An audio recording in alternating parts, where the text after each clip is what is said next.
के Indira Gandhi open university के coordinator और IQAC के कोऑर्डिनेटर तथा जंतु विज्ञान विभाग के विभागाध्यक्ष और मेरे गुरु डॉक्टर कमल सक्सेना सर प्रस्तुत करेंगे। कार्यक्रम के निर्बाधित और सुचारू संचालन के लिए सभी श्रेष्ठ, शिष्ट और विशिष्ट लोगों से आग्रह करता हूँ कि आप अपना माइक बंद रखें, स्क्रीन शेयर न करें, अपने सुझाव और समस्याएं चैट बॉक्स में पोस्ट करें। वेबिनार के समापन के साथ चैट बॉक्स में ही फीडबैक फॉर्म का लिंक शेयर किया जाएगा, जिससे आप अपना सर्टिफिकेट जनरेट कर सकें। अतः आपसे अनुरोध है कि वेबिनार में पूर्ण समय आपकी भागीदारी रहे और आप ध्यान से विद्वान वक्ताओं को सुने।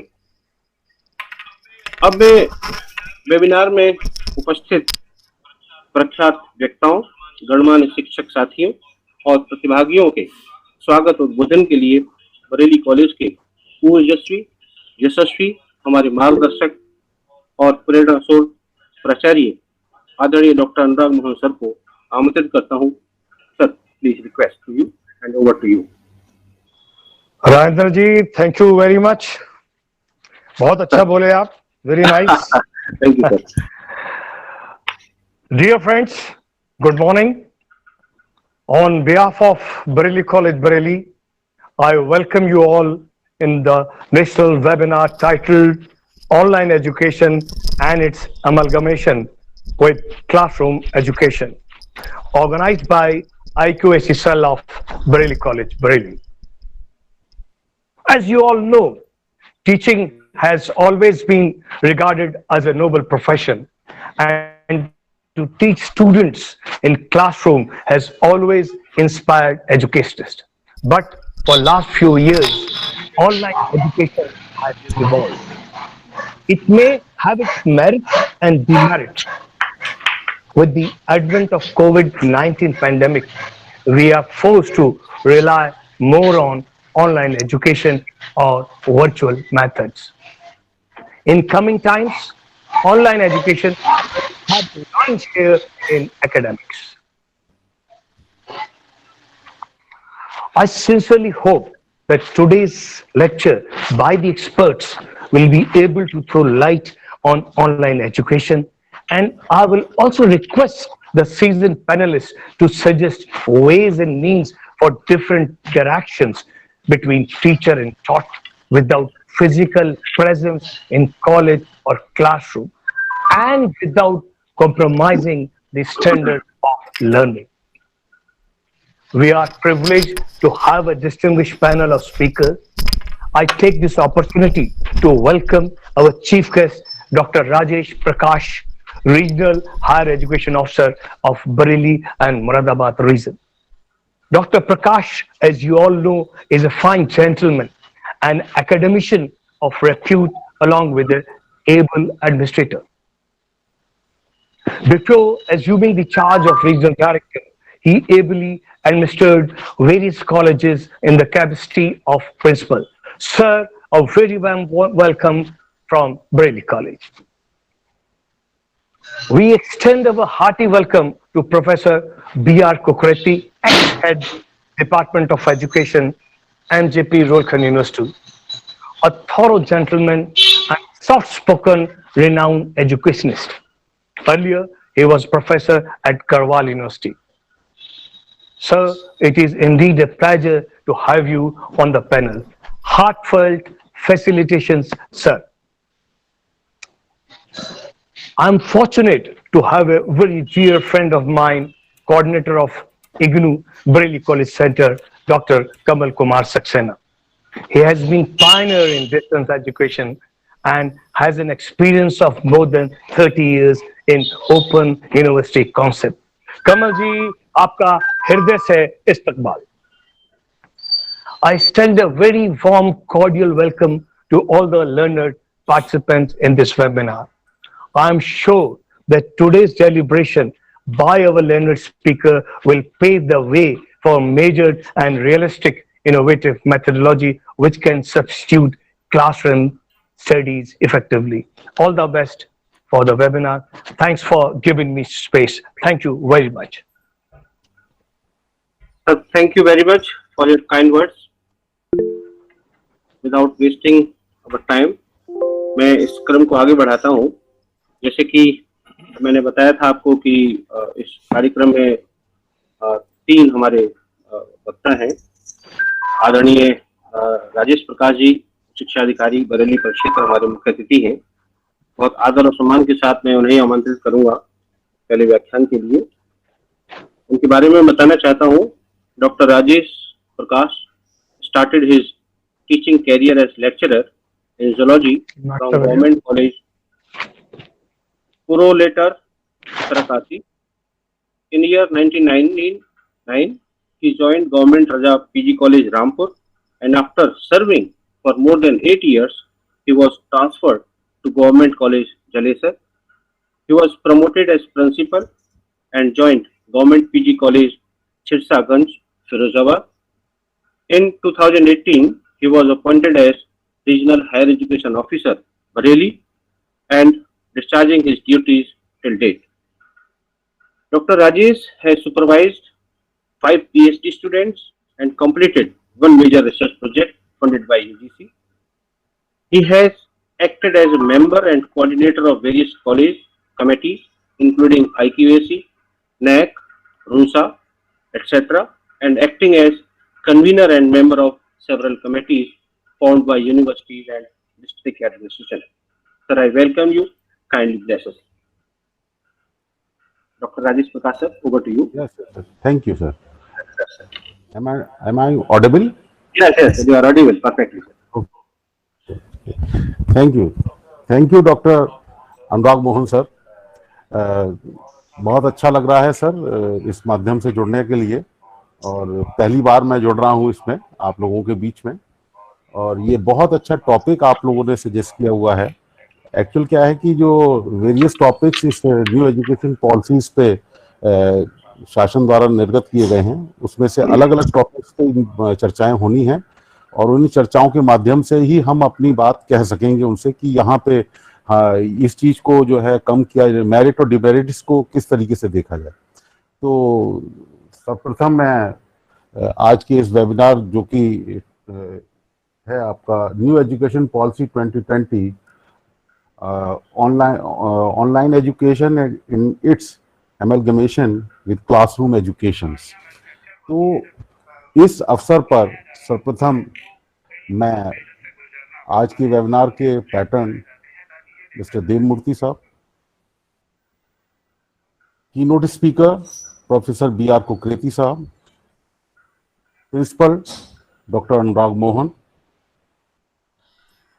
IQAC incharge doctor KK Saxena sahab, NAC incharge doctor Alok Khare sahab, organising secretary doctor Rajendra Singh sir, और वेरियस एमिनेंट स्पीकर्स जो आज इससे जुड़ेंगे, उन सभी को सादर प्रणाम और बहुत बहुत बधाई कि आज इस माध्यम से हम लोग अपनी बात आसानी से इस महामारी के समय में कर सकते हैं।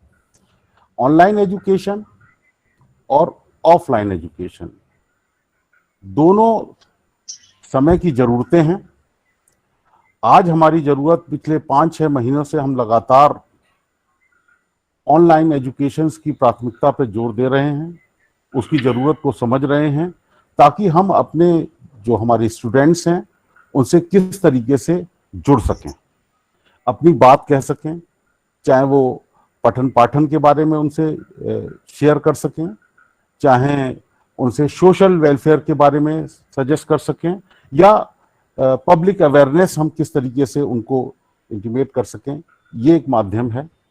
स्वाभाविक रूप से कठिनाई आ रही है इन माध्यमों से जुड़ने में, लेकिन फिर भी एक बेहतर कंस्ट्रक्टिव प्रयास हमारा है कि हम इस माध्यम को अपने महाविद्यालयों में किस तरीके से डेवलप कर सकें, इस सिस्टम को किस तरीके से इम्प्रूव कर सकें, ताकि हम हर बच्चे तक अपनी बात कह सकें और उनको एक उचित माध्यम पठन पाठन में दे सकें। न्यू एजुकेशन पॉलिसीज के अंतर्गत बहुत से पॉइंट्स डिस्कस होने हैं। डिफरेंट पॉइंट्स हमारे दोनों रीजन्स में डिस्कस हो रहे हैं वेबिनार्स के माध्यम से। बहुत पॉजिटिव और कंस्ट्रक्टिव सजेशंस हम लोगों को मिल रहे हैं और उन सजेशंस को हम कंपाइल करके शासन को उपलब्ध कराने में सक्षम होंगे जब ये सारी सेमिनार्स हमारी कंप्लीट हो जाएंगी। बहुत बड़ी चुनौती है इन न्यू एजुकेशन पॉलिसीज में हमें अपने आप को इम्प्रूव करने की, क्योंकि हमारा सेटअप जिस आधार से काम कर रहा है उस सेटअप्स को हमें कितना इम्प्रूव करना है, कितनी फैसिलिटेट करना है, कितना एनवायरनमेंट बेटर बनाना है एजुकेशन का अपने कॉलेजेस में, ये सभी लोग जानते हैं। हमें चुनौतियां जो आने वाली हैं उस पर किस तरीके से निपटना है, इस बात को भी हमें अपने दिमाग में रखना है, क्योंकि इस एजुकेशन पॉलिसी में एक पॉइंट ये भी है कि जो विदेश के हमारे जो कॉलेजेस हैं, विदेश की जो यूनिवर्सिटीज हैं, वो यूनिवर्सिटीज भी हमारे यहाँ पे आके अपने फ्रेंचाइज या जो भी माध्यम है उससे अपने कॉलेजेस को खोलेंगे। तो स्वाभाविक रूप से हम लोगों का कंपटीशन बहुत ज्यादा बढ़ जाएगा और बढ़ने के साथ साथ हमें उस स्तर तक अपने आप को लाना पड़ेगा। इसके साथ साथ एक बहुत अच्छी व्यवस्था इसके अंतर्गत है कि हम अपने रिमोट एरियाज में किस तरीके से बहुविषयक सब्जेक्ट्स पे बात कर सकें। हम इसमें इस तरीके की इम्प्रूवमेंट है कि हम अपने कॉलेजेस में हर तरीके के सब्जेक्ट्स को ला सकें ताकि ज्यादा डिस्टेंस उन बच्चों को जो उस सब्जेक्ट्स में पढ़ना चाहते हैं दूर ना जा सकें। इस तरीके के वातावरण इसके अंतर्गत हैं। दूसरी बात, हम किस तरीके से एक फ्रीडम स्टूडेंट्स में क्रिएट कर सकें वो भी इसके अंदर है। तमाम बिंदु हैं जिन पे लगातार चर्चाएं हो रही हैं, लोग अपने अपने विचार शेयर कर रहे हैं, अच्छे विचार भी आ रहे हैं और इसको किस तरीके से इम्प्रूव किया जाए वो भी विचार आ रहे हैं। तो ये एक बहुत अच्छा माध्यम है जिसके माध्यम से हम लोग जुड़े हुए हैं। बहुत अच्छा एक कंस्ट्रक्टिव सब्जेक्ट आप लोगों ने चूज किया हुआ है। मैं समझता हूं कि जितने एमिनेंट स्पीकर्स आज आपके मध्य में जुड़ रहे हैं वो बहुत अच्छे विचार प्रस्तुत करेंगे और वो विचार स्वाभाविक रूप से हमारे लिए एक ऊर्जा प्रदान करेंगे और इसके साथ साथ एक कंस्ट्रक्टिव सोच जो है एक प्लेटफॉर्म जरूर प्रेजेंट करेंगे ताकि हम अपने निदेशालय और शासन को उससे अवगत कराया जा सके। मैं ज्यादा ना समय लेते हुए सिर्फ इतना कहूंगा कि आज की जो गोष्ठी है ये स्वाभाविक रूप से एक मील का पत्थर साबित होगी, क्योंकि बहुत अच्छे स्पीकर्स आज आप लोगों के बीच में हैं और उसके साथ साथ मैं भी जो है चाहूंगा कि सर से जो भी सजेशंस यहाँ पे आते हैं, अनुराग मोहन जी से विशेष अनुरोध करता हूं कि वो सजेशंस जरूर हम पहुंचाएं ताकि हम शासन को अवगत करा सकें। इन्हीं शब्दों के साथ मैं पुनः बरेली कॉलेज बरेली प्राचार्य एवं उससे जुड़े हुए समस्त कार्यक्रम से जुड़े हुए समस्त पदाधिकारियों को अपने तहे दिल से शुभकामनाएं और धन्यवाद देता हूं। धन्यवाद सर। बहुत बहुत धन्यवाद सर आपका और योर काइंड वर्ड्स। आपने सही कहा कि चुनौतियों को हमें फाइंड आउट करना पड़ेगा, तभी उचित समाधान हम निकाल पाएंगे। और जैसे कि प्रस्तावित है कि विदेशी विश्वविद्यालय भी भारत में खोल सकेंगे, तो उनसे कंपटीशन करना और भारी होगा और हमें कुछ अच्छे कंस्ट्रक्टिव विचारों को लाना होगा। इसी क्रम में मैं और आगे बढ़ता हूँ। जैसा कि आप सबको विदित है कि इस गोष्ठी के जो बीज वक्ता हैं, कीनोट स्पीकर हैं, आदरणीय professor B R Kukreti sir ने हमें समय दिया, हम उसके आभारी हैं। Professor B R Kukreti sir is well known figure in education world. He was former head and dean Department of Education and Allied Sciences in MJP Rohilkhand University. He had more than 32 years of teaching and administrative experience. He has been performed different important duties in university like chief proctor, coordinator of several boards and committees. He had been contributed his expertise as a resource person in national and international conferences and seminars. He authored a book, Determinants of Successful Teachers. He had published more than 70 research papers in peer-reviewed national and international journals and 15 chapters in books. He had attended more than 100 national and international conferences, more than 20 students awarded their PhD under the supervision of Dr. Professor Kukreti sir. He had received several valuable awards. Sir, we are blessed to have you, and I request you kindly deliver your thoughts and bless us. So thank you so much. Sir, it is over to you, Professor B.R. Kukreti sir.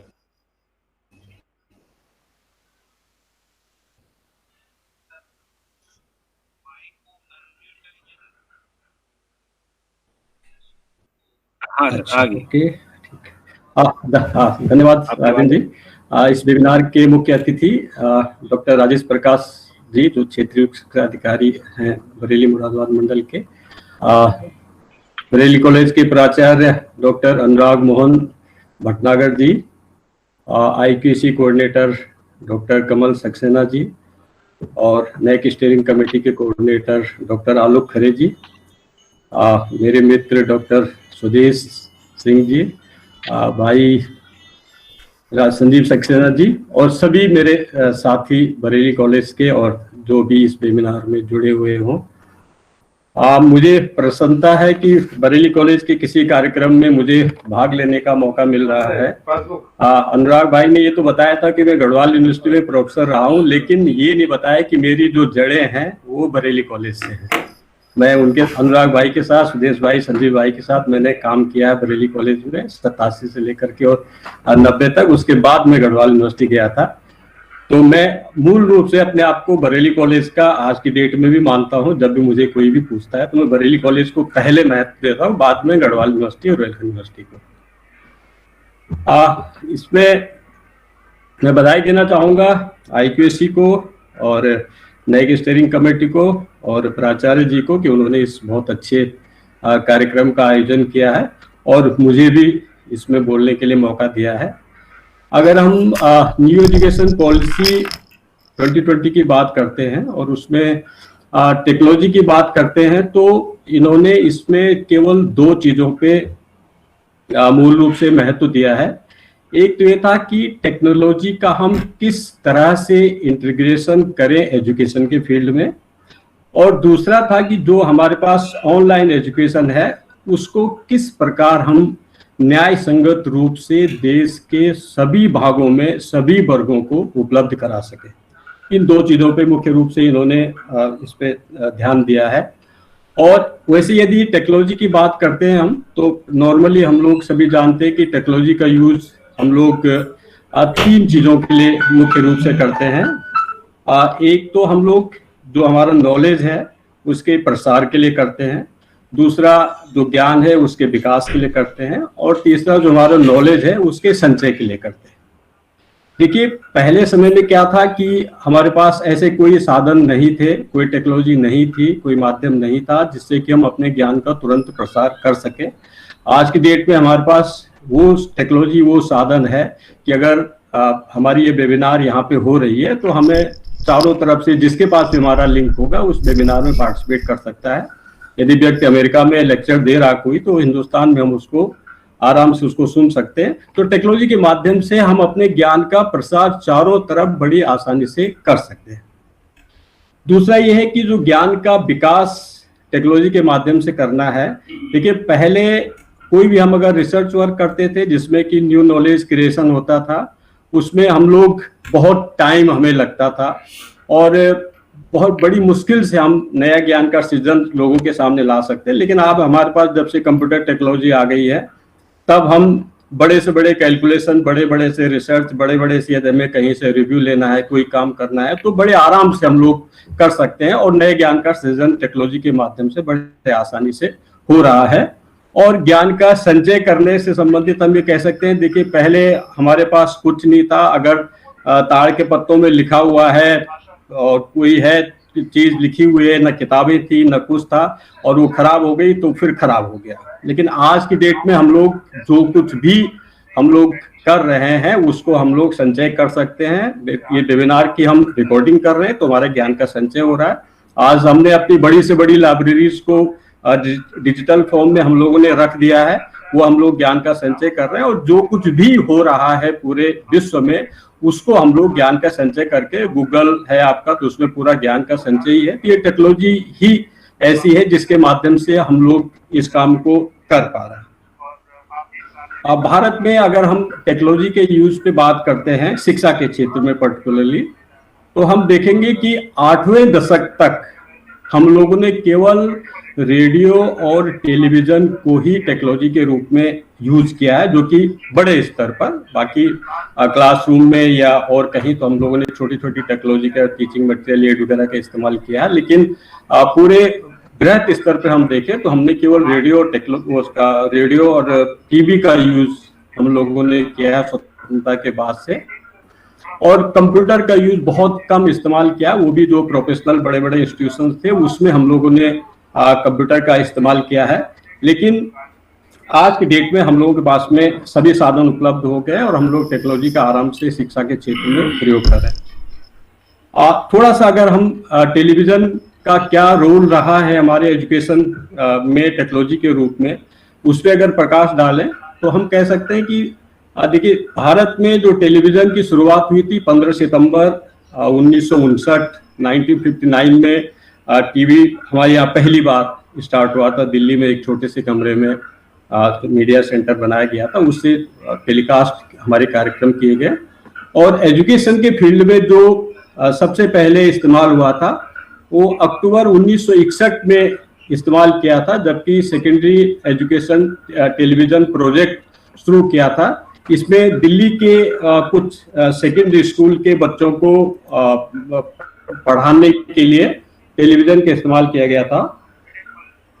उसके बाद 26 जनवरी 1966 को television के माध्यम से कृषि दर्शन कार्यक्रम प्रसारित किया गया था, जिसमें कि किसानों के लिए कृषि की शिक्षा देने की बात कही गई थी और वो टेलीविजन के माध्यम से हम लोगों ने की थी। 1 अगस्त 1975 को एक साइट प्रोग्राम चला था, जो कि नासा और इसरो के माध्यम से भारतवर्ष के 6 राज्यों में और 20 जिलों में 2400 गांवों में ये प्रोग्राम चलाया गया था। ये भी अडल्ट एजुकेशन के लिए प्रोग्राम चलाया गया था और इसमें कुछ देर के लिए ये टेलीविजन पे प्रोग्राम चलता था और उस के माध्यम से जो हमारे अडल्ट लोग हैं उनको शिक्षा प्रदान की जाती थी। 1982 में इनसेट प्रोजेक्ट चला था, जिसमें कि ग्रामीण लोगों को और जो स्कूल गोइंग चिल्ड्रन हैं उनको एजुकेशन दी गई थी टेलीविजन के माध्यम से। और 15 अगस्त 1984 को यूजीसी का जो कंट्री वाइड क्लासरूम है वो प्रारंभ हुआ था, जिसके माध्यम से कि दिन में यूजीसी कुछ टाइम के लिए कंट्री वाइड क्लासरूम चलाती थी और उसको हम टेलीविजन के माध्यम से देखते थे। मई 1961 में Indira Gandhi national open university और दूरदर्शन ने टेलीकास्ट प्रोग्राम प्रारंभ किया था, जिसमें कि इग्नोर जो कार्यक्रम कुछ तैयार करती थी और उन कार्यक्रमों को टेलीविजन के माध्यम से प्रसारित किया जाता था। और इसके बाद में 26 जनवरी 2000 को ज्ञान दर्शन एजुकेशन चैनल शुरू किया गया था, जो कि एजुकेशन के फील्ड में एक बहुत बड़ी उपलब्धि थी। टेक्नोलॉजी को, टीवी को अगर एजुकेशन फील्ड में हम यूज करते थे तो वो 26 जनवरी 2000 को ज्ञान दर्शन के माध्यम से हम लोगों ने किया था। सितंबर 2004 में एडुसेट प्रोग्राम चला था, एडुसेट लॉन्च हुआ था, जो कि इसरो के द्वारा लॉन्च किया गया था और इसरो के माध्यम से ही हम लोग इसमें जो एजुकेशन के कार्यक्रम है वो हम लोग चलाते थे। और ये एडुसेट 2014 तक रहा। अब इसके जगह में जीसेट 10 आ गया है, जिसमें कि ज्ञान दर्शन के 4 चैनल चलाए जाते हैं। और इसके बाद तो फिर जैसे जैसे टीवी टेक्नोलॉजी में बढ़ोतरी हुई है, फिर आज हमारे पास में केबल टीवी भी है, सैटेलाइट टीवी भी है, मोबाइल टीवी भी है, जिसके माध्यम से कि हम लोग टीवी का उपयोग करते हैं एजुकेशन के फील्ड में। दूसरा जो महत्वपूर्ण है, जो कि हमने शुरू में यूज किया है, वो है रेडियो का भी हमने काफी इस्तेमाल किया एजुकेशन प्रसारित करने के लिए, अपने लोगों को देने के लिए। जो भारत में रेडियो प्रारंभ किया था, वैसे तो 1923 में एक रेडियो क्लब था मुंबई में, उसने पहली बार ब्रॉडकास्ट किया था और लेकिन उसने एजुकेशन की कोई प्रोग्राम नहीं किए थे। फिर 1927 में एक इंडियन ब्रॉडकास्ट कंपनी थी, उसने फिर रेडियो का ब्रॉडकास्ट किया था। लेकिन हमारे जो गवर्नमेंट के नियंत्रण में आया जो रेडियो, वो 1947 में आया, जबकि ऑल इंडिया रेडियो की स्थापना हुई, AIR की स्थापना हुई। और उसके बाद में सोचा गया कि किस प्रकार से रेडियो के माध्यम से हम अपने लोगों को शिक्षा के बारे में अवेयर करें। 1956 में रेडियो के माध्यम से एक adult education community development project प्रारंभ किया गया, जिसके माध्यम से कि पूना के 144 गांव में, पूना के आसपास के 144 गांव थे, और उसमें कृषि से संबंधित ज्ञान प्रसारित किया रेडियो के माध्यम से।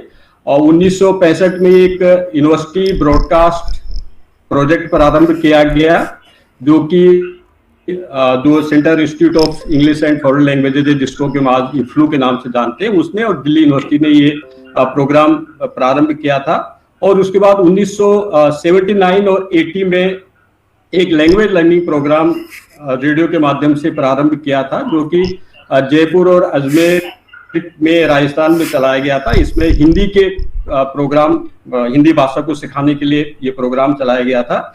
और फिर 1992 में इग्नो AIR ब्रॉडकास्ट प्रारंभ हुआ था, जिसमें कि इग्नो के कार्यक्रमों को रेडियो के माध्यम से प्रसारित किया जाता था। और उसके बाद 1998 में इग्नो और AIR इंटरैक्टिव रेडियो काउंसलिंग प्रारंभ हुई थी।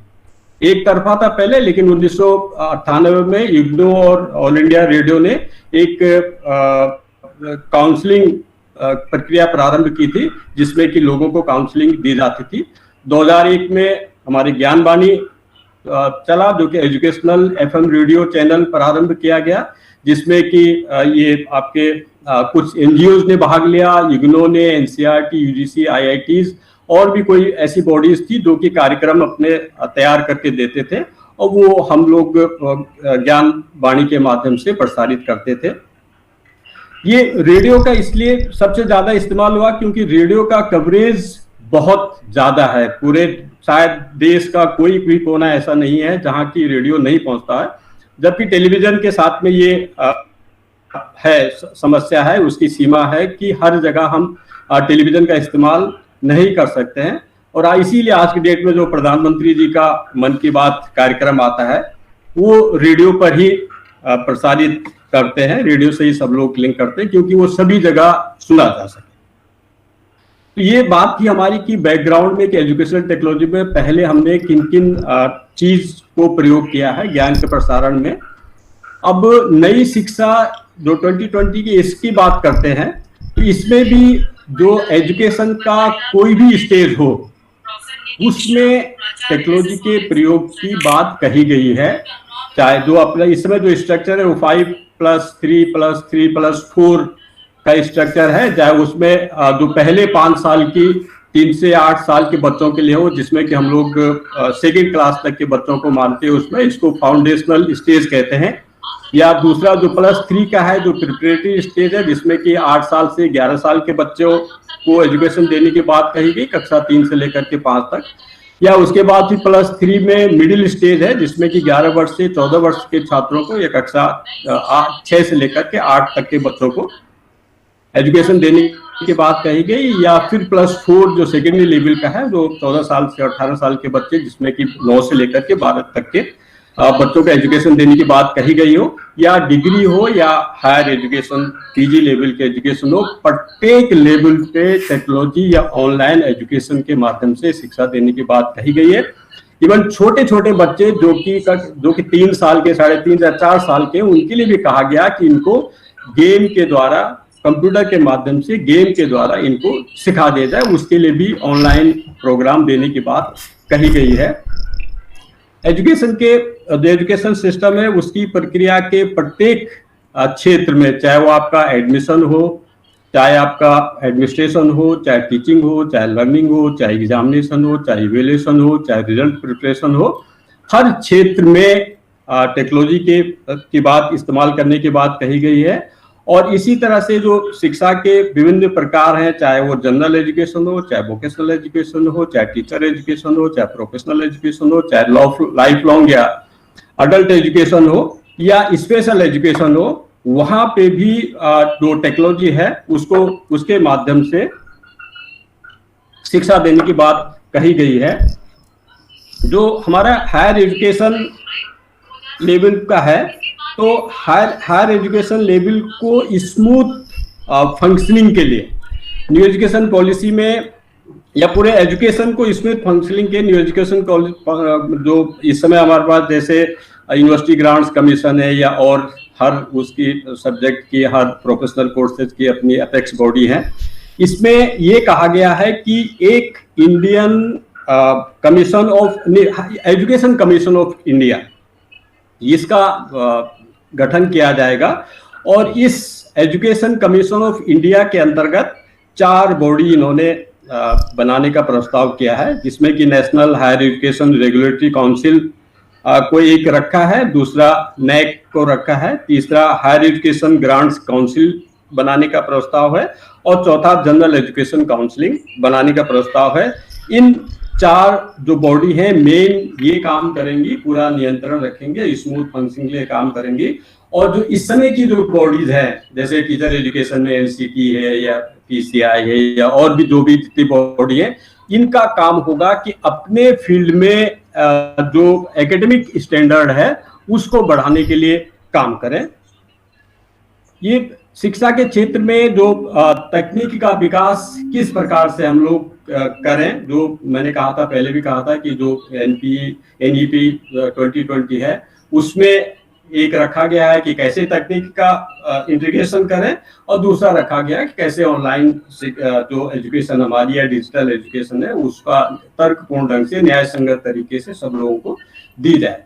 तो जो शिक्षा के क्षेत्र में तकनीक के प्रयोग के जो प्रमुख जो उन्होंने उद्देश्य निर्धारित किए हैं, वो था कि छात्रों के प्रवेश एवं अटेंडेंस की प्रक्रिया में सुधार करना, शिक्षण अधिगम की प्रक्रिया में सुधार करना, परीक्षा मूल्यांकन की प्रक्रिया में सुधार करना, शिक्षकों के प्रोफेशनल डेवलपमेंट में सुधार करना, शैक्षिक नियोजन, शैक्षिक प्रबंधन, शैक्षिक प्रशासन और शैक्षिक शोध की प्रक्रिया में सुधार करना। ये मुख्य रूप से ये इन्होंने जो लक्ष्य थे वो लक्ष्य निर्धारित किए थे। इसमें न्यू एजुकेशन पॉलिसी जो बनाई, इसमें पॉलिसी मेकर का यह मानना था कि शिक्षा और तकनीकी के मध्य में बाय डायरेक्शनल रिलेशनशिप है।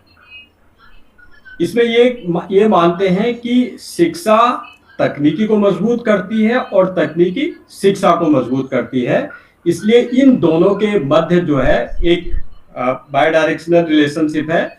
सरकार ने जो डिजिटल इंडिया कैंपेन 1 जुलाई 2015 को प्रारंभ किया था, उसके माध्यम से शिक्षा के क्षेत्र में तकनीकी को इस्तेमाल करने के लिए जो प्रयास किए जाएंगे ये कहा है। और ये कहा है कि जो डिजिटल इंडिया कैंपेन है, उस डिजिटल इंडिया कैंपेन का विस्तार किया जाएगा, उसमें जो उसके जितने भी प्लेटफॉर्म्स हैं उनका विस्तार किया जाएगा, और उसके माध्यम से हम एजुकेशन में टेक्नोलॉजी का प्रयोग करेंगे। दूसरा जो न्यू एजुकेशन पॉलिसी है, इसमें कहा गया है कि यह तो महत्वपूर्ण है कि छात्र क्या सीखते हैं, लेकिन इससे भी ज्यादा महत्वपूर्ण है कि छात्र कैसे सीखते हैं। इसके लिए टीचिंग लर्निंग जो प्रोसेस है उसमें टेक्नोलॉजी के जो डिफरेंट मीन्स है, जैसे आर्टिफिशियल इंटेलिजेंस है, मशीन लर्निंग है, ब्लॉकचेन है, या आपके स्मार्ट बोर्ड है, हैंड हेल्ड कंप्यूटर डिवाइस है, या अन्य जो सॉफ्टवेयर हार्डवेयर टेक्नोलॉजी है, उनके इस्तेमाल करने की बात कही गई है। अब कैसे एजुकेशन टेक्नोलॉजी को, या कैसे हम टेक्नोलॉजी के एजुकेशन के फील्ड में इस्तेमाल करेंगे, उसके लिए कौन उसका नियंत्रण करेगा, इसके लिए इन्होंने क्या किया है कि एक राष्ट्रीय स्तर पर एक बॉडी बनाई है, जिसको कि नेशनल एजुकेशन टेक्नोलॉजी फोरम कहा गया है।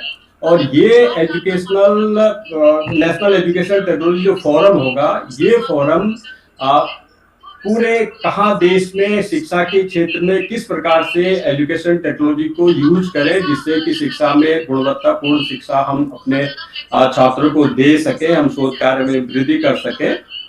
उसके लिए केंद्र सरकार और राज्य सरकार को बार बार जो है अपने सुझाव देगी और स्वतंत्र रूप से देगी। इसके ऊपर किसी का भी जो है इंटरफेरेंस इसमें नहीं होगा। जो नेशनल एजुकेशन पॉलिसी है, इसमें ये भी कहा गया है कि टेक्नोलॉजी के माध्यम से टेक्नोलॉजी के दो डिफरेंट एरिया है हमारे एजुकेशन के या शिक्षकों में, जो उनमें जो टीचिंग प्रोफिशिएंसी बढ़ानी है, उसके लिए भी एजुकेशनल सॉफ्टवेयर तैयार किए जाएंगे। और ये एजुकेशनल सॉफ्टवेयर केवल हिंदी अंग्रेजी में नहीं होंगे, बल्कि सभी भारतीय भाषाओं में बनाने का प्रयास किया जाए कि इस प्रकार के सॉफ्टवेयर सभी भारतीय भाषाओं में बनाए जाए। इसके लिए इन्होंने क्या किया, ये कहा है कि जो दीक्षा प्लेटफॉर्म है, जिसके माध्यम से हम एजुकेशन देते हैं, दीक्षा प्लेटफॉर्म का विस्तार किया जाएगा।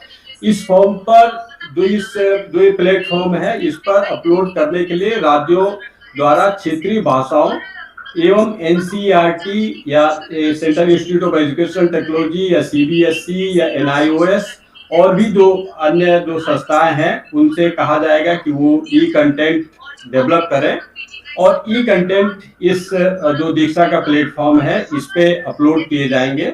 और जिसके माध्यम से कि हमारे जो छात्र हैं या हमारे शिक्षक हैं या जो भी चाहे ऑनलाइन है चाहे ऑफलाइन एजुकेशन है हमारी, चाहे औपचारिक अनौपचारिक है, उसमें इसका प्रयोग किया जा सके।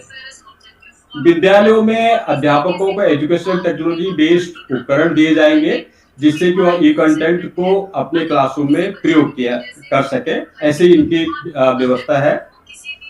इस पॉलिसी में यह भी कहा गया है कि दीक्षा और स्वयं जैसे टेक्नोलॉजी बेस्ड जो एजुकेशन के प्लेटफॉर्म हैं, उनको विद्यालयों से जोड़ा जाएगा, जिससे कि छात्र अध्यापक उनका प्रयोग कर सकेंगे एवं उपलब्ध ई कंटेंट की रेटिंग या रिव्यू भी कर सकेंगे। जो भी उनको ई कंटेंट या मिलेगा उस पे, उसको रिव्यू कर सकेंगे, उसकी रेटिंग करेंगे, रेटिंग के फीडबैक देंगे और फीडबैक के बाद उसमें इसमें सुधार किया जा सकता है आगे, ताकि इसको बहुत सरल बनाया जा सके।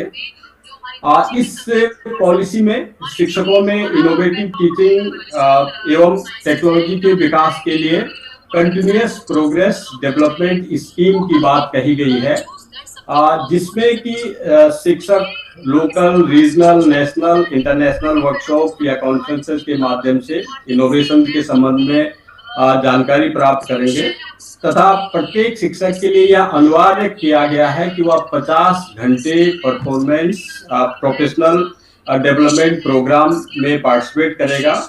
और टीचर में प्रोफेशनल डेवलपमेंट के लिए यह व्यवस्था की गई है कि एनसीईटी द्वारा 2022 तक एनसीईआरटी और एससीईआरटी के सहयोग से national professional standards for teachers ये डेवलप किया जाएगा। और जो उन्हीं नेशनल जो प्रोफेशनल स्टैंडर्ड बनाए जाएंगे, उन्हीं प्रोफेशनल स्टैंडर्ड के माध्यम से टीचर्स में जो उसके कॉम्पिटेंसीज होंगी वो डेवलप की जाएंगी। दूसरी चीज आती है कि जो ऑनलाइन डिजिटल एजुकेशन है, कि उसको कैसे हम दे सके सभी लोगों को, ताकि सभी उसका लाभ उठा सके। इसमें इन्होंने जो वर्तमान परिस्थितियां हैं उसका भी जिक्र किया है और ये कहा है कि नई परिस्थितियों एवं वास्तविकताओं की चुनौतियों से लड़ने के लिए नई पहल जरूरी है। और इस डॉक्यूमेंट में कहा गया है कि संक्रामक बीमारियों वैश्विक महामारी में खासी वृद्धि हुई है वर्तमान समय में। ऐसे समय में जबकि पारंपरिक माध्यमों से शिक्षा देना संभव न हो, हमें वैकल्पिक साधनों के लिए तैयार होना पड़ेगा। वैकल्पिक साधन के रूप में ऑनलाइन या डिजिटल एजुकेशन को हम प्रयोग कर सकते हैं और इसके लिए हमें प्रयास करना पड़ेगा कि हम गुणवत्तापूर्ण शिक्षा अपने छात्रों को दे सकें।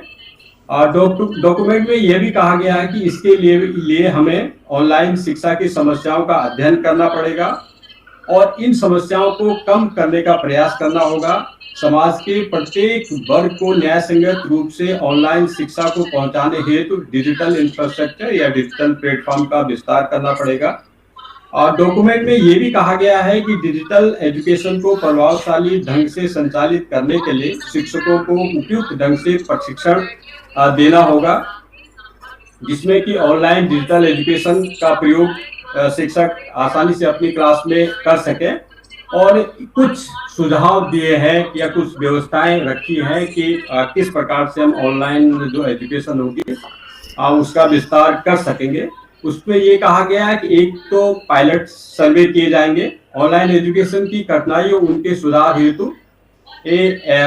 आपका NCTE central institute of education technology, ये national institute of open schooling, IGNOU, IITs और NITs के द्वारा पायलट सर्वे किए जाएंगे, जिसके आधार पर ऑनलाइन एजुकेशन की कठिनाई को कम किया जाएगा और उसके बाद उसको जो भी संस्थान होंगे जो अपने सुझाव हैं वो सरकार को उपलब्ध कराएंगे। दूसरा ये कहा गया है कि डिजिटल इंफ्रास्ट्रक्चर को मजबूत किया जाएगा। शिक्षा के क्षेत्र में पब्लिक डिजिटल इंफ्रास्ट्रक्चर को मजबूत किया जाएगा, जिससे कि देश के सभी क्षेत्रों में डिजिटल एजुकेशन पहुंचाई जा सके और इसे सरल बनाया सके। आगे इस डॉक्यूमेंट में कहा है कि ऑनलाइन जो टेक्नोलॉजी के प्लेटफॉर्म होंगे और टूल्स होंगे उनका विस्तार किया जाएगा। वर्तमान महामारी ने स्पष्ट कर दिया है, ये डॉक्यूमेंट में कहा गया है कि वर्तमान महामारी ने स्पष्ट कर दिया है कि ऑनलाइन कक्षाओं के आयोजन के लिए दो तरफा वीडियो और दो तरफा ऑडियो इंटरफेस उपकरण आवश्यक है। इसलिए ई लर्निंग का जो प्लेटफॉर्म है, दीक्षा है या स्वयं है, इनको यूजर फ्रेंडली बनाया जाएगा, जिससे कि हम आसानी से हमारे जो छात्र हैं या हमारे शिक्षक हैं वो इनका प्रयोग कर सकेंगे। एक चीज ये कही गई कि जो डिजिटल डिपॉजिटरी तैयार की जाएगी, इसके लिए कहा गया है कि इसमें course work, learning games, simulations, augmented reality और वर्चुअल रियलिटी सहित ई लर्निंग कंटेंट की डिजिटल डिपॉजिटरी बनाई जाएगी, जिसपे कि छात्र फन लर्निंग के द्वारा सीख पाएंगे और उसका उपयोग कर पाएंगे। इंटरनेट के साथ साथ टीवी, रेडियो और कम्युनिटी रेडियो और स्मार्टफोन इनके प्रयोग करने की भी बात कही गई है कि इनका प्रयोग जो एजुकेशन के फील्ड में किया जाएगा और छात्रों अध्यापकों को ई कंटेंट, ई लर्निंग मटेरियल उनकी भाषा में उपलब्ध कराया जाएगा।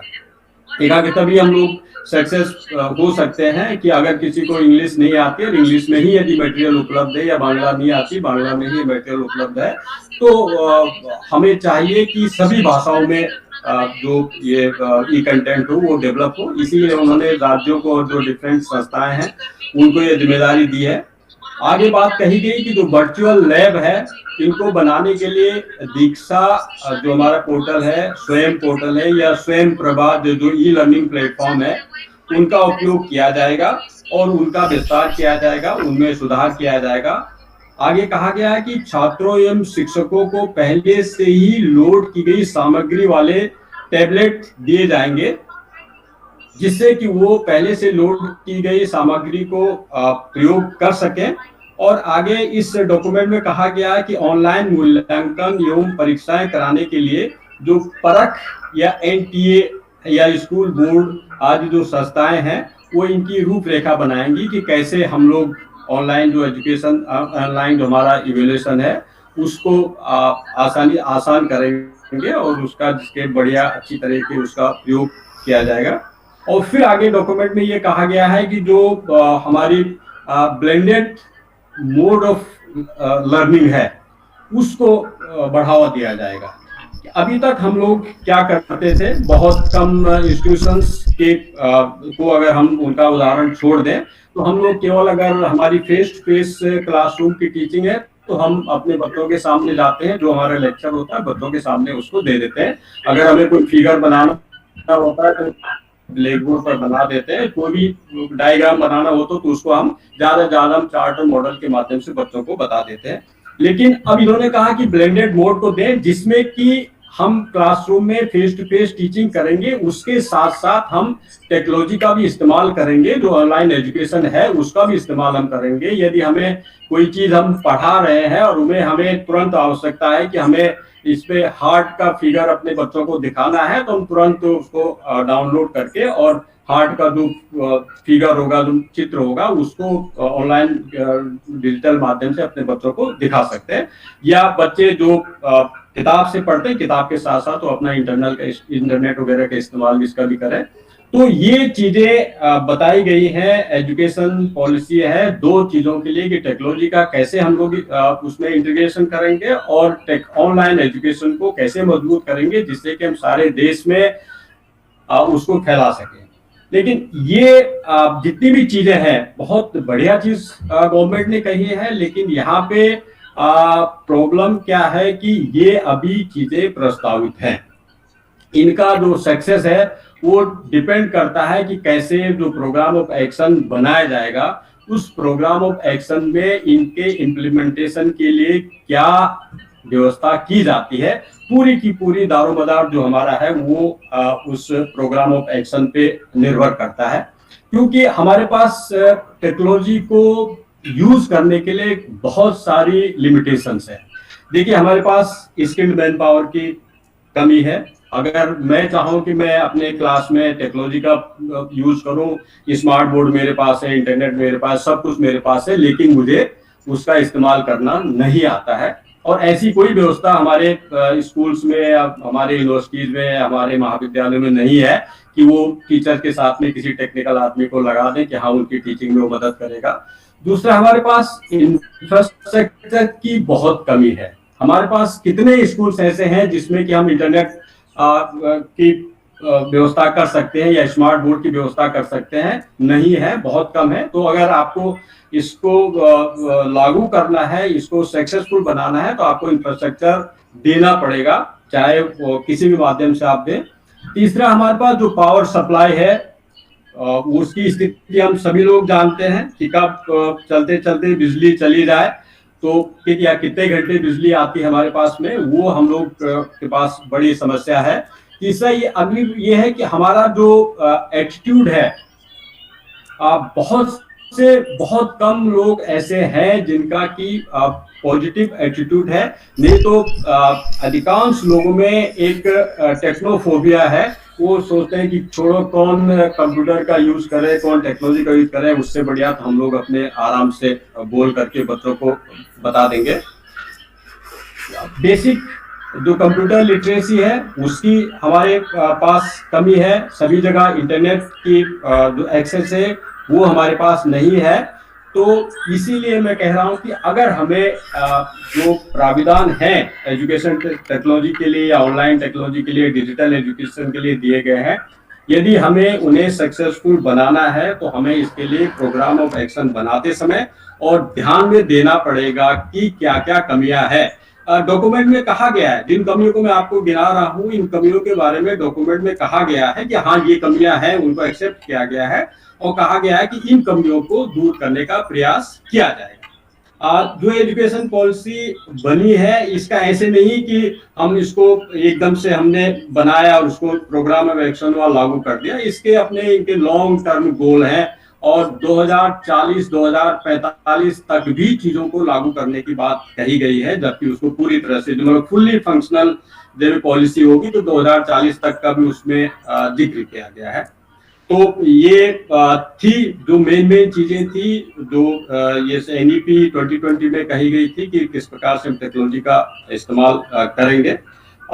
मुझे समय देने के लिए मैं धन्यवाद दूंगा प्राचार्य जी को भी और IQAC और NAAC स्टीयरिंग कमेटी के कोऑर्डिनेटर्स के लिए कि आपने मुझे बुलाया, और सभी साथियों को मैं धन्यवाद कहना चाहूंगा कि आपने मुझे पेशेंसफुली सुना। धन्यवाद सर, बहुत बहुत धन्यवाद आपका, और बहुत ही बेहतरीन प्रस्तुति थी आपकी। इतना शानदार तरीके से, इतनी आसान भाषा में आपने नेशनल एजुकेशन पॉलिसी के विभिन्न बिंदुओं को विस्तृत रूप से व्याख्यात किया। चाहे फिर वो नेशनल एजुकेशन टेक्नोलॉजी की बात हो कि वो पूरे टेक्नोलॉजी के यूज को एजुकेशन में रेगुलेट करेगी, चाहे वो ई लर्निंग के प्लेटफॉर्म का जिक्र आपने किया हो, दीक्षा हो, स्वयं या स्वयं प्रभा चैनल हो, डिजिटल डिपेंडेंसी के बारे में आपने विस्तृत रूप से बताया, स्मार्टफोन, रेडियो, इंटरनेट जैसी इन सुविधाओं का इस्तेमाल कैसे होगा, इसके बारे में भी आपने विस्तृत रूप से बताया।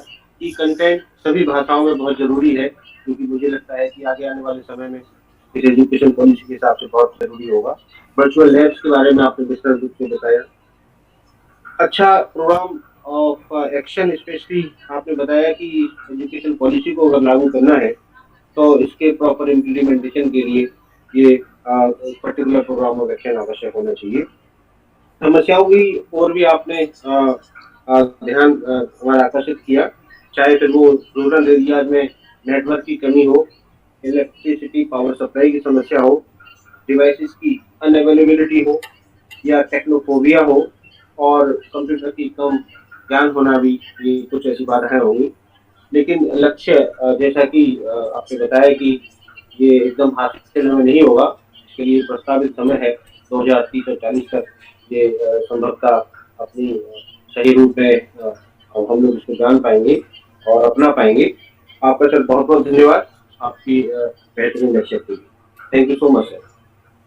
आगे इसी क्रम में मैं और आगे बढ़ता हूँ। जैसे कि मैंने पहले जिक्र किया था आपसे कि एक विशेष व्याख्यान भी है, वो है ऑनलाइन डिस्टेंस लर्निंग पर, जो प्रस्तुत करेंगे अभी आदरणीय डॉक्टर कमल सर, विभागाध्यक्ष जंतु विज्ञान विभाग। आप इग्नू के कोऑर्डिनेटर भी है और IQAC के कोऑर्डिनेटर हैं। सर के बारे में वैसे तो बहुत कुछ है बताने के लिए, लेकिन कुछ सूक्ष्म में मैं आपको बताता हूँ। Sir presently he is working as head department of zoology and coordinator IGNOU Study Center Bareilly College Bareilly. Sir has more than 30 years of teaching experience. More than 50 research papers are published in national and international journals. He has attended more than 50 national and international conferences. He worked as chairperson, expert, resource person, judges in oral and poster presentation and different science exhibitions and conferences. Under the supervision of Dr. Kumar Saxena sir, more than 18 students have awarded their PhD. Sir elected member of Indian Science Congress Association. He is a life member of several scientific societies and bodies. Sir was awarded GRF from UGC and SRF and Research Associate from CSIR. Sir has completed one major research project and two minor research projects funded from UGC.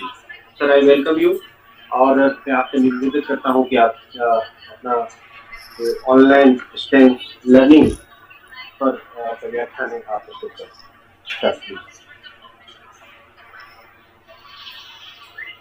Mute sir, mute unmute कर लीजिए sir. Okay, thank you very much. Respected Dr. Rajesh Prakash Ji, Regional Higher Education Officer, Bareilly Zone.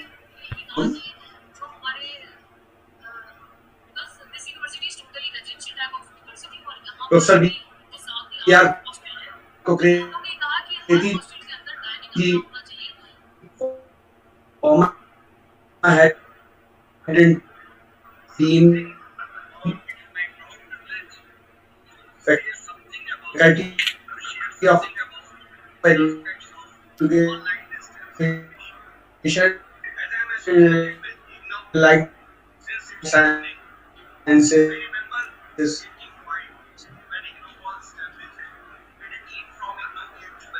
MJP University, Dr. Anurag Mohan ji, principal of our विश्वविद्यालय लिखा था। तो जब वो आए तो हम लोगों ने सबसे पहले यही पूछा, क्या गुरुदेव रवींद्रनाथ टैगोर की तरह कोई खुली यूनिवर्सिटी इस तरह की आप इंडिया में चलाने जा रहे हैं? जैसे नो, ऐसा कुछ नहीं है, हमारा एक डिफरेंट प्लान है। तो उन्होंने बैठ के हमको सारा प्लान समझाया और उस समय हम लोगों ने फिर शुरू किया था कि किस तरह से वो लोग जो एजुकेशन रेगुलर नहीं पा सकते और उसके बाद कुछ इस तरह का करते हैं, जॉब करते लोग या बिजनेस करते लोग या ऐसे लोग जो मतलब किसी भी एज ग्रुप के हो सकते हैं। इग्नू में आप ये मान के चल दिए मोर देन 80 इयर्स के लोग भी स्टूडेंट बन जाते हैं और एजुकेशन में कहीं ना कहीं से डिफरेंट टाइप के कोर्सेज में वो एजुकेशन के लिए आते हैं और बहुत मन से इग्नू में पढ़ाई करते हैं। तो इसमें मतलब ये महसूस हुआ कि एजुकेशन की कोई एज नहीं होती। तो एक learning at any stage in the life कहीं ना कहीं इन्होंने डेवलप किया, लर्निंग एजुकेशन फॉर एवरीवन। तो एक मेरे लिए मैं फिर क्लियर कर दूं कि basically I am a student of Bareilly college, I am a teacher in Bareilly college. और आज भी मैं फिर अगर कहूँ शायद दो चीजों को कंपेयर करूं तो मैं बरेली कॉलेज का टीचर होना अपने आप को बहुत सौभाग्य की बात समझता हूँ। और मेरे साथ जितने प्यार से स्टूडेंट जुड़ते रहे हैं आज तक, तो शायद लगता है कि मैंने जिंदगी में बहुत कुछ पा लिया। लेकिन एक मौका मुझे एक अलग तरह के एजुकेशन सिस्टम से जुड़ने का मिला। मैं कंपेयर नहीं करूंगा दोनों को, क्योंकि हम इंडिया को बिलोंग करते हैं और भारत में जब भी कभी सुना हो तो गुरु शिष्य परंपरा रही है, जिसका हम लोगों ने हमेशा आदर किया है। तो बरेली कॉलेज में मैं एक स्टूडेंट की तरह आया और अब धीरे धीरे रिटायरमेंट की तरफ को बढ़ूंगा। तो गुरु शिष्य परंपरा का पालन करते हुए मैंने पीढ़ियां बरेली कॉलेज के अंदर से 3 पीढ़ियां गुजरती हुई मैं देख लूंगा। लेकिन एक डिफरेंट तरह का एजुकेशन सिस्टम था जिसमें हम लोगों ने जोड़ने की कोशिश की, और शायद वहीं से एक जो टेक्नोलॉजी आज जिसे हम नई कह रहे हैं, हम लोगों ने उसको वही 85 में जो एक नौ बनी और 86 में टीम ने आकर के बरेली कॉलेज को एक स्टडी सेंटर की तरह से रिकॉग्नाइज किया था। तो वो एक टाइम था जब हमने इस टेक्नोलॉजी को सीखा कि किस तरह से, उस टाइम में सीडीज नहीं होती थी, वीडियो कैसेट्स होते थे, कि कैसे हम लोग अपने लेक्चर का वीडियो कैसेट बना सकते हैं और कैसे उन स्टूडेंट्स को क्लास में वीडियो कैसेट दिखाने के बाद में एक ग्रुप डिस्कशन कर सकते हैं प्रॉब्लम बेस्ड। तो एक नए एजुकेशन सिस्टम था उस समय हमारे लिए। और मैं फिर शेयर करूंगा, कोई एज ग्रुप नहीं था, कोई जॉब करते हुए लोग नहीं थे। तो उस टाइम में बरेली के जो डिस्ट्रिक्ट मजिस्ट्रेट थे और एसएसपी थे, उन्होंने तक इग्नू में हम लोगों के साथ कोर्सेज ज्वाइन किए थे और हम लोगों ने बड़ा एंजॉय किया था कि जॉब करते हुए लोगों के साथ इग्नू में किस तरह से काम किया जा सकता है और कैसे उनको एजुकेशन देने की बात की जा सकती है। तो एक हमारे लिए बहुत अच्छा एक्सपीरियंस रहा इतने लंबे सालों का। आज जो कंडीशन से हम गुजर रहे हैं, इसमें इग्नू को सेंट्रल लेवल पर जोड़ा जा रहा है, इसलिए कि ये जो हम ऑनलाइन एजुकेशन कर रहे हैं, ये इग्नू इसमें शुरू से जुड़ा रहा है। मैं फिर अपने सेंटेंस को रिपीट कर रहा हूं, I am still enjoying as a teacher who is teaching on blackboard, who is discussing with more than 50 or sometimes 70-80 students। शायद मुझे उसमें बहुत ज्यादा मजा आता है। लेकिन एक टेक्नोलॉजी बेस्ड है, हम लोग एक नए एरा में चल रहे हैं, टेक्नोलॉजी बेस्ड एजुकेशन हमारे साथ है। तो हम अगर कहीं बात करें तो कहीं उस टेक्नोलॉजी के साथ हमें भी एक नए एरा में, नए जमाने में बढ़ना होगा, जिससे कि हम कहीं पीछे ना रह जाए। तो उस सारी कंडीशंस को लेकर के हम अगर इग्नू में बात करें तो एक ओपन एजुकेशन सिस्टम था। मैं थोड़ा सा आपसे इस चीज को शेयर करता हूं कि ओपन एजुकेशन सिस्टम में किस तरह से हम इग्नू के साथ जुड़ करके और चीजों को ला सकते हैं।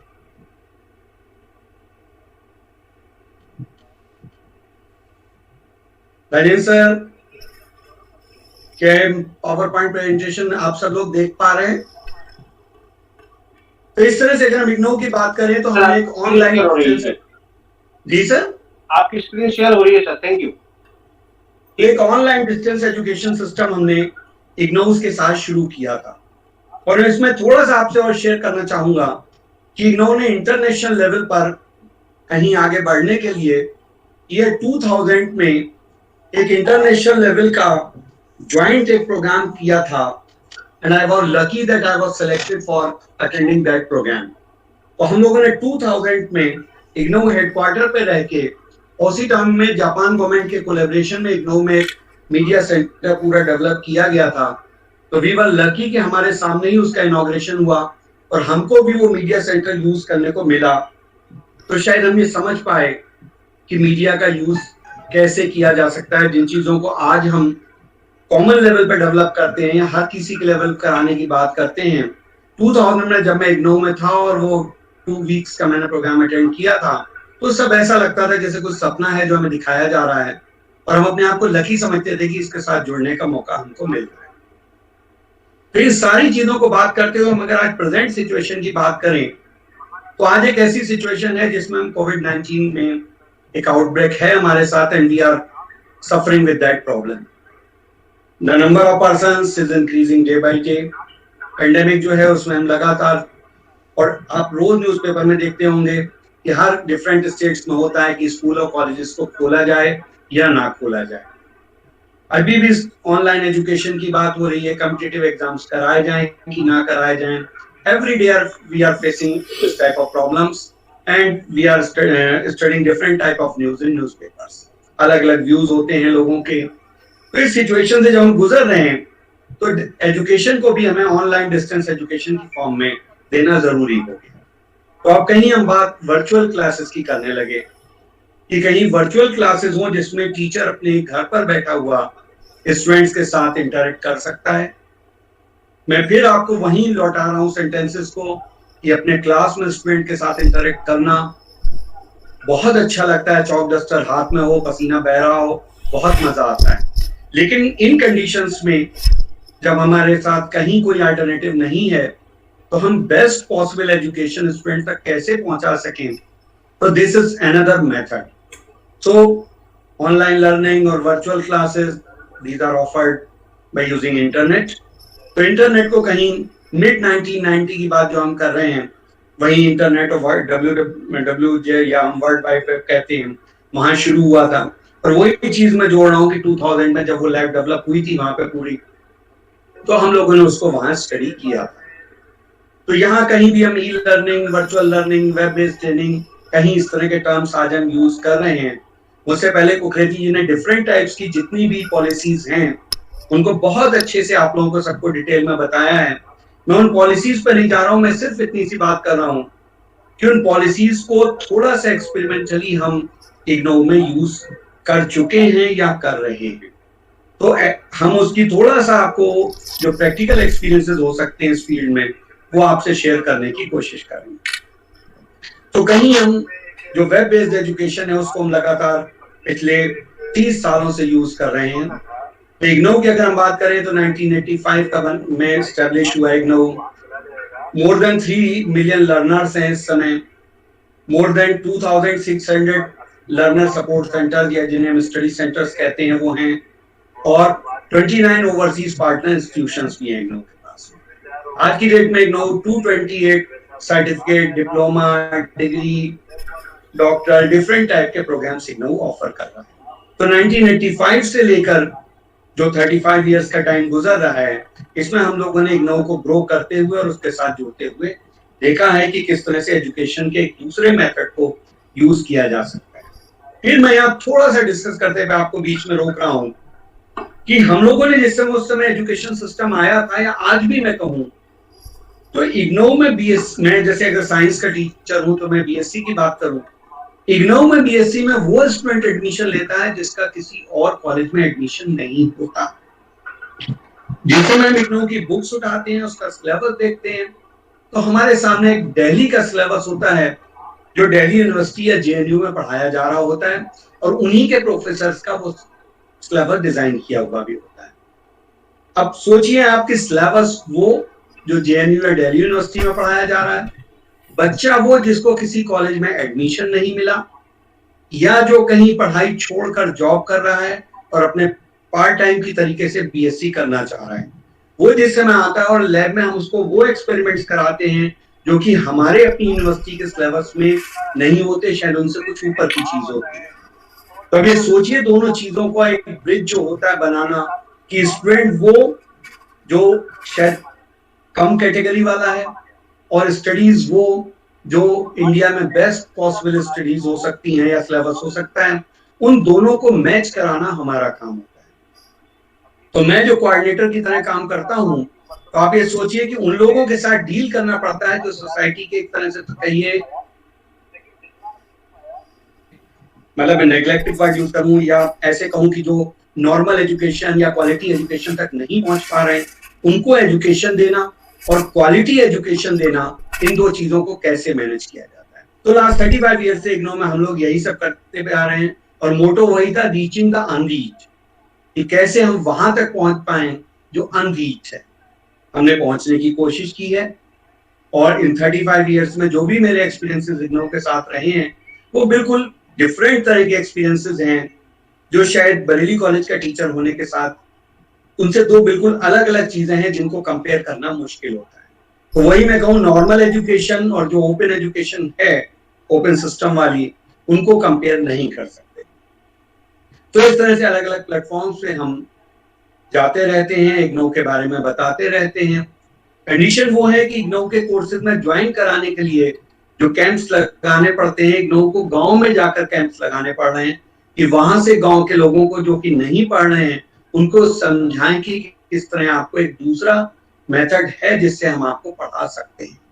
सो presently study centers are running all over the country and with the development of internet, smartphone, tablet, सब कुछ मिलता है। आज की डेट में भी कभी कभी ऐसा होता है कि ट्रेन में ट्रेवल कर रहे होते हैं और मोबाइल पे कोई बच्चे कुछ पढ़ रहे होते हैं और जब इग्नू दिखता है तो मैं उनसे पूछता हूँ, तो बताते हैं सर हम इग्नू के स्टूडेंट हैं, हम अपने जॉब के लिए जा रहे हैं, बस जितना टाइम हमको लोकल ट्रेन में या कहीं लग रहा है अपने मोबाइल पे हम बैठे पढ़ते रहते हैं।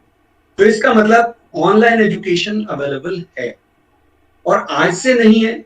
इग्नू में मैं आपको जो बता रहा हूँ शुरू हुआ था तभी हमारे पास आज भी रखे हुए हैं जो अब यूज कम होते हैं। कम से कम 200 वीडियो कैसेट्स आज की डेट में मेरे स्टडी सेंटर पर है। तो वो वीडियो कैसेट्स हम तब उन्हें दिखाया करते थे। उसके बाद वीडियो कैसेट्स को रिप्लेस सीडीज ने किया। सीडीज के बाद आज वो सारे के सारे वीडियो कैसेट्स या कहूं मैं वीडियो प्रोग्राम्स वो सब के सब इंटरनेट पे अवेलेबल हैं। आप जाइए, क्लिक कीजिए, कोई भी इग्नू के वीडियो प्रोग्राम को देख सकता है। तो हमने कहा वीडियो ऑडियो कैसेट्स से शुरू किया, फिर हम उसके बाद वीडियो कैसेट्स पे आए। पर आप ये सोचिए कि क्लासरूम में हमें वो वीडियो कैसेट चलवाना, स्टूडेंट्स को दिखाना और उसके बाद टीचर और स्टूडेंट्स के बीच उस वीडियो कैसेट में जो कुछ देखा उस पर डिस्कशन करना, ये एक बिल्कुल नए तरह का सिस्टम था जिसको हमने इतने लंबे टाइम तक चलाया। और फैक्ट ये कहूं कि मैंने बहुत कुछ सीखा। कोऑर्डिनेटर होने के नाते ठीक है मैं कह दूं कि चेयर पे बैठा हूं, लेकिन मैं इग्नू के टीचर के नाते अगर मैं कहूं या काउंसलर जिसको हम कहते हैं, तो मैंने बहुत कुछ इग्नू से सीखा कि किस तरह से एक आम स्टूडेंट के साथ जोड़कर उस तक एजुकेशन को पहुंचाया जा सकता है। तो जो भी ऑनलाइन सिस्टम है उनको हमने यूज किया। आज की डेट में अगर हम बात करें तो इग्नू में एडमिशन प्रोसेस टोटली ऑनलाइन है। कई सालों से शुरू में उन्होंने दोनों ऑप्शन दिए थे और अब आज की डेट में टोटल ऑनलाइन एजुकेशन है। हम लोग इंडक्शन मीटिंग जो पहले ऑडिटोरियम में किया करते थे और स्टूडेंट को सबको समझाया करते थे, अब इस कोरोना पीरियड में हम इंडक्शन मीटिंग भी बराबर ऑनलाइन कर रहे हैं। स्टडी मटेरियल ऑनलाइन अवेलेबल है। और मैं आप लोगों को एक सब चीज बता दूं कि इस कोरोना पीरियड में गवर्नमेंट ने इग्नू को कुछ इस तरह से किया है कि पहले केवल ये होता था कि हर स्टूडेंट को पासवर्ड मिलता था और वो इग्नू के स्टडी मटेरियल को डाउनलोड करके पढ़ सकता था, या जो ऑनलाइन स्टडी मटेरियल का ऑप्शन देते थे केवल उन्हीं के लिए अवेलेबल होता था। आज इस कोरोना पीरियड में इग्नू ने अपने स्टडी मटेरियल को ओपन फॉर ऑल कर दिया है। कोई भी आप लोगों में से इग्नू की वेबसाइट पर जा सकते हैं और किसी भी सब्जेक्ट के स्टडी मटेरियल को डाउनलोड करके पढ़ सकते हैं। तो इग्नू का स्टडी मटेरियल केवल इग्नू में ही नहीं अब कहीं भी यूज किया जा सकता है। और मैं आपको एक चीज और क्लियर करूं, क्योंकि शुरू में अगर आप ध्यान करें तो साइंस की एजुकेशन मैंने भी जब पढ़ाना शुरू किया था तो इंग्लिश मीडियम ही हुआ करता था। हम लोगों ने धीरे धीरे अडॉप्ट किया है कि हम हिंदी में साइंस पढ़ा पाए। तो इग्नू ने भी शुरू में जितने भी वीडियो कैसेट्स या स्टडी मटेरियल बनाया था दैट वाज इन इंग्लिश। आज की डेट में मैं भी उसमें जुड़ा हुआ हूँ। एक टीम बनाकर जितने पुराने वीडियो कैसेट्स या सीडीज की फॉर्म में हैं उन सबको हिंदी में ट्रांसलेट किया जा रहा है। मुझे भी ये काम मिला हुआ है, मैं भी उस ग्रुप का एक मेंबर हूँ और आजकल मैं इसी में लगा हूँ कि जो हम लोगों के बायोलॉजी के वीडियो हैं उन सबको कैसे ट्रांसलेट करके हम हिंदी में कर दें, जो कि हर स्टूडेंट के लिए हिंदी मीडियम में भी अवेलेबल होगा। काउंसलिंग, जैसे मैं आपको बता रहा हूँ बरेली कॉलेज के क्लासरूम्स में हम किसी टीचर के साथ स्टूडेंट्स को बैठाते थे और 2 घंटे का टाइम होता था, वो बैठ के अपनी प्रॉब्लम्स को डिस्कस करता था। आज वो पॉसिबल नहीं है। हम ऑनलाइन काउंसलिंग करा रहे हैं। कोई भी हम सिस्टम ले लेते हैं, चाहे जूम हो या गूगल का हो, कोई भी गूगल मीट हो, हमने डिफरेंट सिस्टम्स ले रखे हैं। एक टीचर से टाइम दिलवा सकते हैं। जैसे हम आप जुड़े हुए हैं ऐसे ही कोई भी इग्नू का काउंसलर अपना क्लास डिक्लेयर करता है, जैसे काउंसलिंग हम कहते हैं, और वो ऑल ओवर इंडिया कोई भी इग्नू का स्टूडेंट उसको अटेंड कर सकता है। तो केवल आज अगर बरेली का कोई काउंसलर क्लास कर रहा है या लखनऊ का कर रहा है, तो ऐसा नहीं है कि केवल बरेली या लखनऊ का स्टूडेंट ही क्लास कर सकता है। ऑल ओवर इंडिया कोई भी लर्नर इग्नू का या कहीं भी और का उसको ज्वाइन कर सकता है, उसके लिए फैसिलिटी है। इसके अलावा वही जो मैं आप कह रहा था कि वीडियो सारे के सारे यूट्यूब पे इग्नू ने अपलोड कर दिए हैं। आज की डेट में इंग्लिश में सारे वीडियोस हैं और हम लोग उनको ट्रांसलेट करके और लैंग्वेजेस में भी ला रहे हैं। इसके अलावा एक इग्नू में फैसिलिटी ये है कि आप कहीं भी ज्वाइन कर रहे हैं स्टडी सेंटर में, मान लीजिए जैसे आर्मी वाले में एक एग्जांपल लेकर हूं कि आज वो जम्मू में है, कल को उनको कहीं आसाम में भेज दिया जाता है, तो ही और she can change the study centre within no time. वो ऑनलाइन केवल अप्लाई करें कि मैं यहाँ से दूसरी जगह पहुंच गया हूँ, मेरा स्टडी सेंटर चेंज कर दिया जाए, और विदाउट एनी फी उनको ऑनलाइन ही स्टडी सेंटर चेंज करके इंफॉर्मेशन दे दी जाती है कि आपका स्टडी सेंटर चेंज हो गया। Learner can appear in examination at any study centre all over India. वो कहीं का भी स्टूडेंट हो जिस समय एग्जाम होता है, जैसे प्रपोज है सितंबर में, ऑल ओवर इंडिया कहीं भी इंडिया के किसी हिस्से का स्टूडेंट एग्जाम में अपीयर हो सकता है। वो एग्जाम फॉर्म भरते समय ऑल ओवर इंडिया कोई भी सेंटर चूज कर सकता है। तो इस तरह से मैं आपको एक और चीज कि जो भी रेगुलर स्टूडेंट्स हैं, जैसे हमारे मान लीजिए बीए बीएससी बीकॉम कर रहे हैं, वो साथ में ही कोई भी डिप्लोमा या सर्टिफिकेट कोर्स इग्नू का कर सकते हैं डिफरेंट फील्ड्स का, and that will be valid. कहीं भी जाकर अगर वो अपनी डिग्री के साथ में डिप्लोमा या सर्टिफिकेट ओपन यूनिवर्सिटी का शो करेंगे तो वो वैलिड होगा। तो इस तरह की फैसिलिटीज, मतलब मैं केवल इग्नू का नहीं कह रहा हूँ, इस तरह की फैसिलिटीज थी जो हम लोग धीरे धीरे स्टूडेंट्स के लिए या लर्नर्स में कह लूं, क्योंकि किसी भी एज के और कोई भी ऐसे कहिए कि कोई भी काम करते हुए लोग हो सकते हैं, तो हमने उन लर्नर्स के लिए इस तरह की फैसिलिटीज इग्नू या कोई भी और ओपन यूनिवर्सिटी के थ्रू प्रोवाइड करने की कोशिश की है। इसके अलावा अगर हम बात करें, जो इग्नू में 30% मार्क्स होते हैं असाइनमेंट के, जैसे हम लोग बीच में टेस्ट लिया करते हैं, और 70% मार्क्स होते हैं फाइनल एग्जाम के। तो असाइनमेंट के क्वेश्चन पेपर्स ऑनलाइन वेबसाइट पर इग्नू के अवेलेबल होते हैं। Anybody can download that question paper, can solve that question paper, and in this pandemic situation, after solving the assignment, that assignment can be submitted online. आप इग्नू की website है, उस पे आप उस एड्रेस पे अपलोड कर दीजिए, और वहां से हम लोग इसी तरह चेक कर रहे हैं उस असाइनमेंट को रीजनल सेंटर वाले जो भी इवेल्युएटर है उसके पास मेल से भेज देते हैं। जो इवेल्युएटर है वो वहीं ओपन करके ही अपने लैपटॉप पर उस असाइनमेंट को पढ़ता है और मार्क्स उसमें देने के बाद में रीजनल सेंटर को वापस कर देता है। तो कहीं भी कोई काम रुक नहीं रहा है। असाइनमेंट का इवैल्यूएशन भी ऑनलाइन है। स्टूडेंट्स अपने मोबाइल से या लैपटॉप से कोई भी फोटो लेकर या स्कैन कर उसको भेज सकता है। तो काउंसलर ऑनलाइन असाइनमेंट चेक कर रहा है। अवार्ड्स या अपने एडमिशन से रिलेटेड सारी डिटेल्स इग्नू की उसके एनरोलमेंट नंबर से जैसे ही वो इग्नू की वेबसाइट पर जाएगा, all these things are available online. The student can download these things, can check these things, and if any mistake or if any change is required, that student can apply and that will be done. So this type of online facilities are available. We have more than 50 programs at IGNOU. ये तो मैं आपको एक general सी बात कर रहा था। पहले हम लोग इस तरह की मीटिंग करते थे, देखिए, जिसमें बरेली कॉलेज के पूरे ऑडिटोरियम में भरे हुए लोग होते थे। अब उल्टी बात है कि हम लोग इन कंडीशंस में एक ऑनलाइन मीटिंग सिस्टम हमने शुरू किया और हम इस तरह के स्टूडेंट्स के साथ या स्टाफ की या हम लोगों की भी जनरल प्रॉब्लम्स होती हैं तो कहीं रीजनल सेंटर के साथ हम लोग मीटिंग अटेंड कर लेते हैं। तो जब जैसे मैं बात कर रहा हूँ ये ऑनलाइन एजुकेशन की, हम लोगों ने पिछले 35 ईयर्स में ऑनलाइन एजुकेशन को डे बाय डे ग्रो करते हुए देखा। मैं इग्नू में क्योंकि शुरू से जुड़ा रहा हूँ और आज तक जितने चेंजेस आए हैं इस ऑनलाइन एजुकेशन में, मैंने इग्नू के रीजनल सेंटर पे भी डिफरेंट मीटिंग्स में जाकर, इग्नू के हेडक्वार्टर दिल्ली पर भी जाकर, इग्नू के अलग अलग तरह के कामों से लगातार मैं जुड़ा रहा हूँ। इसके अलावा ऑनलाइन इसके लिए मुझे रेडियो स्टेशन या टीवी वाले भी अक्सर बुलाते रहे हैं। एक आप मैं शेयर करूं कि न्यूज़पेपर वालों ने भी कुछ इस तरह के प्रोग्राम शुरू किए हैं कि वो जैसे मुझको बुलाया उन्होंने और वहां से पहले से डिक्लेयर कर दिया ये अवेलेबल होंगे इस 1 घंटे के लिए। इग्नू से रिलेटेड जितने भी लोग हों फोन जागरण ऑफिस या जो भी उनका अमर उजाला ऑफिस वहां पे कर ले, तो वहां पर उस 1 घंटे में फोन आते रहते हैं और हम लोग उनके क्वेश्चंस को सुनकर डिस्कस करते रहते हैं, उनके आंसर्स, और वो हाथ के हाथ उसको पब्लिश भी कर देते हैं कि जिससे और लोगों को भी वह सारे आंसर्स उनके अगले दिन के न्यूज़पेपर में दिखाई दे जाए। तो इस तरह के प्रोग्राम्स बराबर हम लोग करते रहे। मैं सिर्फ इसको इसलिए शेयर कर रहा हूं कि इस ऑनलाइन एजुकेशन के जो भी ट्रेडिशंस हैं, इनको हम अगर यूजफुल हैं तो कहीं अपने इस ट्रेडिशनल सिस्टम में ऐड कर सकते हैं।